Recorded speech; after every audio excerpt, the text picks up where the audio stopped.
મોડાસાના સાકરિયા ગામે હાઈવે પર અકસ્માત સર્જાયો। મળતી માહિતી મુજબ બાઇક સરકારી એસટી બસ અને ખાનગી લક્ઝરી બસ વચ્ચે અકસ્માત સર્જાયો હતો, જેમાં બાઇક અને એસટી બસ વચ્ચે અકસ્માત બાદ એસટી બસના સંચાલકે કાબુ ગુમાવતા સામે આવતી ખાનગી બસને ટક્કર મારતા અકસ્માત થયો હોવાનું સામે આવ્યું છે। આ અકસ્માતમાં 3 લોકોના મોત અને 25થી વધુ ઘાયલ થયા હતા, જેને સારવાર અર્થે હોસ્પિટલમાં ખસેડવામાં આવ્યા હતા। અકસ્માતમાં મૃત્યુ પામનારાઓના પરિવારજનોમાં ઘણો આક્રંદ જોવા મળ્યો હતો।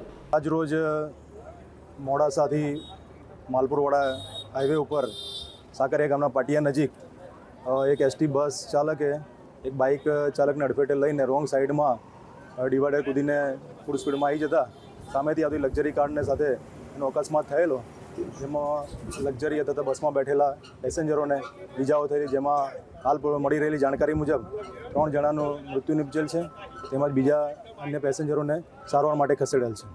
હાલમાં ટ્રાફિક ક્લિયર કરાવવાની કામગીરી ચાલુ છે। બીજા સારવાર માટે મોકલેલા છે। 3 જણાની ડેથ થઈ ગઈ। મુસાફરો રાજસ્થાન તરફથી આવતા હતા લક્ઝરી બસવાળા, અને એસટી બસ માલપુરથી આવતી। આ પ્રકાર અહીં મોડાસા માલપુર રોડે બન્યો। એક્ઝેક્ટ સાકરિયા ગામે સામેથી એસટી બસ આવતી હતી, બાઇક જોડે અથડાઈ અને એસટી બસવાળાએ ડ્રાઇવિંગ ગુમાવ્યું અને ડિવાઈડર ક્રોસ કરીને પેલી બાજુ જતી હતી અને સામે એક લક્ઝરી આવતી પ્રાઇવેટ બસ એને ઠોકી। લગભગ 5 જણા અહીં ઘટના સ્થળે જ મોત નીપજ્યું છે અને બાકીના 25-30 જેવા ઘાયલ છે, એમને સાર્વજનિક રવાના કરે। બનાવ લગભગ 11 વાગ્યાની આજુબાજુ છે, પણ બિલકુલ નજીક છે, ચોકડી પર જ નાના છે, બિલકુલ દેખાય જ નહીં, કોઈ વાઇટ પટ્ટો નથી, કશું જ નથી, એટલે ડ્રાઈવરને દેખાય જ નહીં એ ટાઈપનું।